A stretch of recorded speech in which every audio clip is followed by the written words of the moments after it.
Survey జీవాసుకునో భవంతు. Welcome to garden blogs by ప్రెస్సు. నా దగ్గర ఉన్న రకరకాల మల్లె మొక్కల గురించి చెప్దామని, కొన్నేనండి, అన్నీ కాదు. మిగతావి మళ్ళీ ఇంకొక వీడియోలో కవర్ చేస్తాను. ఇది సెంటు మల్లె, మా ఇక్కడ వాతావరణానికి నేలలో వేయచ్చు. ఇది మైసూరు మల్లె, నేనైతే కుండీలోనే పెంచుకుంటున్నాను. ఇది 5-6 లేయర్స్ తోటి ఉండి చాలా బాగా పూస్తుందండి. ఎక్కువగానే పూస్తుంది, మన రెగ్యులర్ మల్లె చెట్టులాగే. నాకు చాలా ఇష్టము, ఎందుకంటే ఇది మంచి వాసన ఉంటుందన్నమాట. మల్లె చెట్టు ఏది వాసన ఉండదు, గులాబీ మల్లె. ఇదైతే 15 సంవత్సరాల నుంచి ఉందండి. కాకపోతే ఇక్కడ ఒక్క పువ్వే చూపించాను. నా ఇంకొక వీడియో షాట్లో నేను పెట్టున్నాను, అది విపరీతమైన పూలతోటి ఉందన్నమాట. నాకు ఏ మల్లెనే ఇష్టమేనండి, దొంతర మల్లె. ఇది సంవత్సరం నుంచే పెంచుతున్నాను, ఎందుకంటే ఈ మధ్య దొరకడం స్టార్ట్ అయ్యింది ఇక్కడ.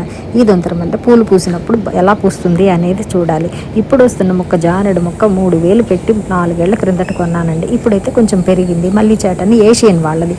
ఇది వాళ్ళు టీల్లో, గ్రీన్ టీల్లో అలా వాడతారట, నాకైతే తెలియదు. నేను చూడటానికి బాగుంది కదా అనేసి అని కొనుక్కున్నాను. మీకు కూడా నచ్చింది కదా. ఇది చాలా వ్యూస్ వచ్చాయి, చాలా థ్యాంక్స్ అండి. ఇది గులాబీ మల్లెలోనే ఇంకొక రకం అండి, పెద్దగా పూస్తుంది. ఇక్కడైతే దీన్ని గ్రాండ్ జూక్ సుప్రీం అని పిలుస్తారు. మన తెలుగులో ఏమంటారో తెలియదు, అందుకని తెలుగు పేరు పెట్టలేదు ఇక్కడ. ఇది మనకి ఇండియాలో రెగ్యులర్గా దొరికే దొంతర మల్లి లాంటిదేనండి. Triple petal Arabian jasmine. 24 సంవత్సరాల నుంచి ఉంది నా దగ్గర ఈ మొక్క. ఇది పందిరి మల్లె అండి, మన పందిరి మల్లె. 2 లేయర్స్ తోటి చాలా బాగా పూస్తుంది, ఎక్కువ పూలు వస్తుందండి. నాకు చాలా ఇష్టం ఈ మొక్క అంటే. పందిరి మల్లె నాకు చిన్నప్పటి మా అమ్మమ్మ వాళ్ళ ఊరు జ్ఞాపకాలు వస్తాయి అన్నమాట. రెగ్యులర్గా పూసే మల్లె పువ్వు చెట్టు ఇది కూడా బాగా పూస్తుంది. మీకు నా వీడియోలు నచ్చితే లైక్, షేర్, సబ్స్క్రైబ్, అలాగే గంట కొట్టడం మర్చిపోవద్దు. అప్పుడే మీకు నోటిఫికేషన్స్ అన్నీ వస్తాయి. Thank you very much.